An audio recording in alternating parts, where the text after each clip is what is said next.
On behalf of the General Assembly, I have the honor to welcome His Excellency Charles Angelo Savarin, President of the Commonwealth of Dominica, and to invite him to address the Assembly.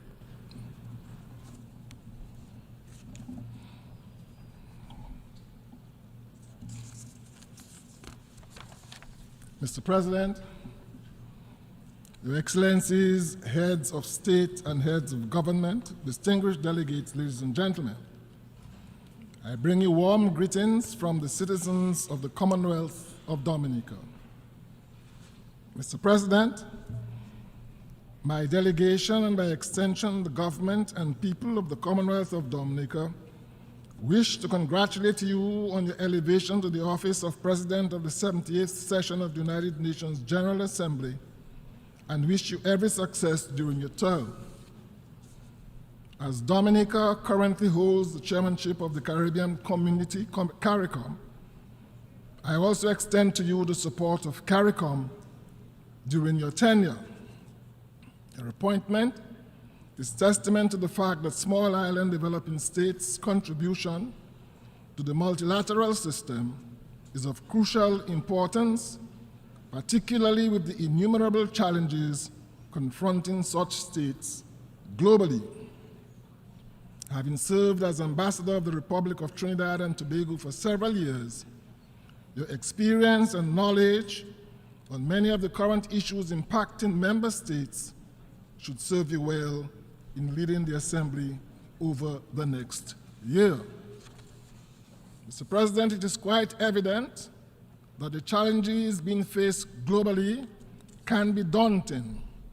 The climate crisis similarly will not go away, as evidenced, for example, by recent wildfires in Hawaii and Canada, thereby illuminating the discussion on the need to give even more urgent attention to mitigation and climate financing.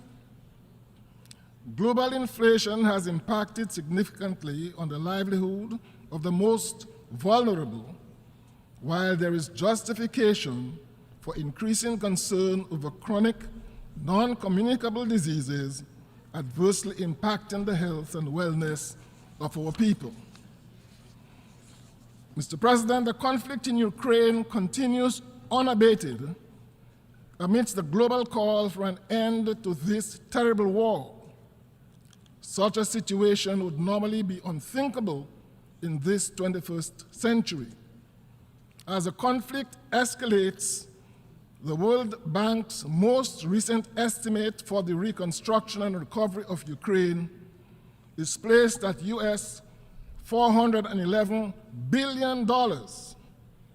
This figure is expected to increase the longer the conflict persists. All conflicts, Mr. President, must eventually end at the negotiating table. Dominica therefore calls for an end to the fighting and for good faith negotiations to prevail.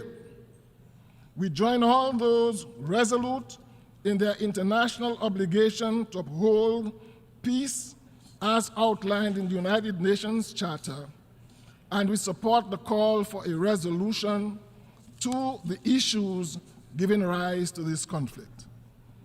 To this end, Mr. President, Dominica endorses the joint declaration by the G20 on the Russia-Ukraine conflict and other global issues at the end of the 18th G20 summit held recently in New Delhi, India. Mr. President, while we in Dominica are opposed to coups and attempted coups, we are also aware that in 2010, there were a series of uprisings affecting Arab countries of the Middle East and North Africa, which was dubbed in the West as the Arab Spring. These uprisings, with at least the tacit support of the West, resulted in the removal of several governments. There was no talk of sanctions or military intervention to restore the ousted governments. Today, Mr. President, we are witnessing what I refer to as the African summer, and we are hearing the drumbeat of sanctions and military intervention. What is the difference between the Arab Spring and the African summer, I ask? The international community should pay heed to the wisdom of the leaders of the African Union who have opposed military intervention and urged diplomatic engagement. The question is, whose interest would military intervention serve? Certainly not the people of Africa. We in Dominica and the Caribbean urge that in all such situations, the interest of the population be foremost in any consideration of intervention by neighboring countries and indeed by the international community. Mr. President, this year's theme for the General Assembly is in keeping with the strides we should all be making at the international and multilateral levels to achieve an accelerated and progressive implementation of the 2030 Agenda. The challenges faced by small island developing states in achieving this objective are considerable. Typically, the narrow fiscal space and the increase in economic and environmental losses attributable to changes in weather patterns and other climate-related events have served to increase our vulnerabilities exponentially. The evidence suggests that we live in an imperfect world by virtue of our inherent geophysical and socioeconomic characteristics, and some countries, Dominica included, will always be disproportionately disadvantaged by the actions of others. In this regard, we welcome the high-level dialogue on financing for development and the call by the Secretary General for a Climate Ambition Summit. We are optimistic that this forum will be a practical demonstration of a commitment to securing the necessary funding to initiate transformative change. Mr. President, the key elements for accelerating realization of the 2030 Agenda include the harnessing of information communication technologies and the role which science will play in ensuring effective decision-making. ICTs can provide a platform to get more done within a shorter period of time and further create an impetus to bridge the generational gap, allowing for innovation and creativity to emerge to the fore. Our youth must be continually engaged, thereby engendering a sense of trust in their leaders and institutions. This is critical to ensuring that the significant gaps which currently exist between the haves and the have-nots are addressed and drastically reduced. Access to quality education, clean water, food security, proper health care, decent work, proper housing, and economic growth taken together must be the foundation upon which we continue to ensure that no one is left behind. The immiserating of our more vulnerable societies by unfair trade practices must be replaced by trade practices which reasonably benefit primary producers and support and/or encourage downstream processing and manufacturing, while international resources must be targeted at the most vulnerable and indigent among us. Only then can we be assured of achieving a society of prosperity, progress, and sustainability for all. Mr. President, advancement towards the Sustainable Development Goals must be people-centered, complemented by policies which allow for security and peace. The government of Dominica recognizes the central role of its citizens in the decision-making process on major national issues, and to this end, government has engaged the expertise of the international community in reviewing its electoral system and has embarked on a wide cross-sectoral consultation to hear varying views from every segment of the society on recommendations for electoral reform in the country. It is therefore anticipated that when the final measures are brought before Parliament, they will be in keeping with best practices and the views of the majority. The Commonwealth of Dominica will continue to identify with and champion the agenda of small island developing states on the international level. Accordingly, we wish to emphasize the need for the implementation of the Loss and Damage Fund agreed upon at COP27. Implementation of this fund will allow SEEDs to access the required resources earmarked for the recovery of our vulnerable economies post-disasters and further facilitate the creation of a vital safety net for our people. Over the last 30 years, SEEDs have been advocated for resilience-building measures based on our inherent vulnerabilities and the frequency and magnitude of increase in global shocks. The lack of adequate assistance from developmental partners and international financial institutions has forced governments to borrow at unfavorable terms, resulting in high repayment costs and unsustainable debt levels for our fragile economies. To this end, Mr. President, Dominica fully supports the work on the Multidimensional Vulnerability Index, which can contribute to unlocking the type of financing which is so urgently required. Additionally, Dominica pledges its full support and participation in the upcoming SEEDS conference to be held in Antigua and Barbuda in 2024.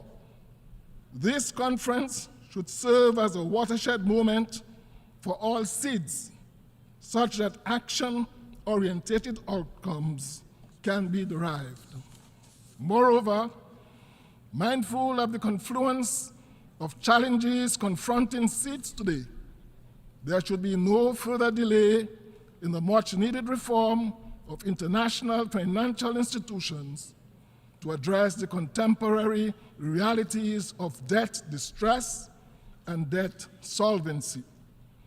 Dominica therefore joins fellow member states of CARICOM in support of the Bridgetown Initiative as a core blueprint for restructuring the architecture of sovereign debt. Mr. President, my delegation unreservedly welcomes the adoption of the BBNJ agreement, building on the legacy of the United Nations Conference of the Law of the Sea. This achievement reaffirms the UN's role in facilitating the implementation of multilaterally agreed solutions to global challenges. Dominica supports the early entry into force of this agreement as well as its implementation. My delegation further welcomes the commitments shared by all to ensure capacity building and transfer of marine technology to support developing countries in their quest to implement and benefit from the said agreement. The prevailing situation in our fellow CARICOM member states of Haiti is a dire one which deserves urgent international intervention. Haiti faces deep-rooted crises on multiple fronts, much of it arising from its post-independence relations with the international community, poor governance over the years, and the lingering effects of the catastrophic devastation visited on that country by a 7.0 magnitude earthquake in January of 2010. To date, Mr. President, while there may have been preliminary figures, I am not aware that any comprehensive assessment detailing the extent of the destruction of the 2010 earthquake, nor a World Bank estimate of the cost of reconstruction, as has been done with the situation in Ukraine. The fact remains that since 2010, Haiti has been hit by several earthquakes, hurricanes, floods, pandemics, and socio-political instability. If ever there was a cause deserving the full attention of the international community, that cause is Haiti. The Commonwealth of Dominica aligns itself with processes outlined by the Organization of American States to support the people of Haiti in August of 2022, as well as decisions taken by the CARICOM community at its 45th regular meeting of heads of government in July of this year to lend active support to the government and people of Haiti in the effort to arrive at a Haitian-led solution to the ongoing crisis. While both these institutions have offered commendable and necessary recommendations, even collectively, these will not be sufficient to normalize the current situation in Haiti. We have accepted that the crises in Haiti are not limited to food shortage and security. The IPC report lays bare the severity of Haiti's food crisis, noting, and I quote, that nearly half of the population of 11 million is grappling with high levels of acute food insecurity. Additionally, the humanitarian situation is being further aggravated by a national security problem, including the illicit flow of arms and ammunition and gang-related violence. The Commonwealth of Dominica is of the view that a strategy which addresses the root causes of instability in Haiti will be embraced by the people of Haiti. We also underscore that such an approach cannot be pursued without the unwavering support of the international community. My delegation therefore calls on the Security Council to move decisively to offer support to Haiti in key priority areas, including security, governance, education, health, water and electricity, sustainable livelihoods, and long-term development planning and advocacy. Mr. President, Dominica continues to stand with the overwhelming majority of the international community in calling for the removal of the 60-year-old economic blockade imposed on the Republic of Cuba by the United States. In November of 2022, this body voted overwhelmingly, 185-2, condemning the embargo. Even Ukraine, Mr. President, could not bring itself to support the United States in this outdated and unjust measure and abstained from voting. This body must continue to condemn this egregious violation until it is lifted, as it has severely impacted the lives and livelihoods of the ordinary Cuban citizens for the last 6 decades. Additionally, the inclusion of that country on the United States State Department unilateral list of state sponsors of terrorism are all unjustified measures. Further, Mr. President, my delegation supports the lifting of sanctions on the people of the Bolivarian Republic of Venezuela. This hegemonic situation constitutes a violation of the human rights of the Venezuelan people. We therefore stand in solidarity with the government and people of the Bolivarian Republic of Venezuela and look forward to a complete lifting of all such sanctions, thus allowing the realization of the great potential for the rapid socio-economic development of this great nation. Finally, Mr. President, as one of the more vulnerable small island states, which was devastated in 2015 by Tropical Storm Erika, resulting in significant loss of life and loss of over 90% of our GDP, and being again struck by Hurricane Maria in 2017, resulting in the loss of 226% of our GDP, we empathize with the government and people of the Kingdom of Morocco, who was struck by a 6.8 magnitude earthquake on September the 8th, resulting in over 3,000 deaths and twice as many injuries and the complete devastation of several communities.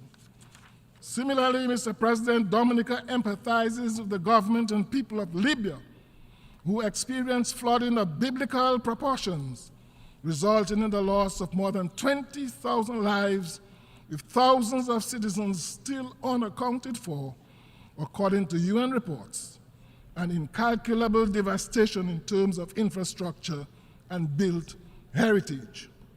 We welcome the responses of neighboring countries and the international community to these catastrophes in both of these North African countries and urge even greater response in line with the magnitude of these natural disasters.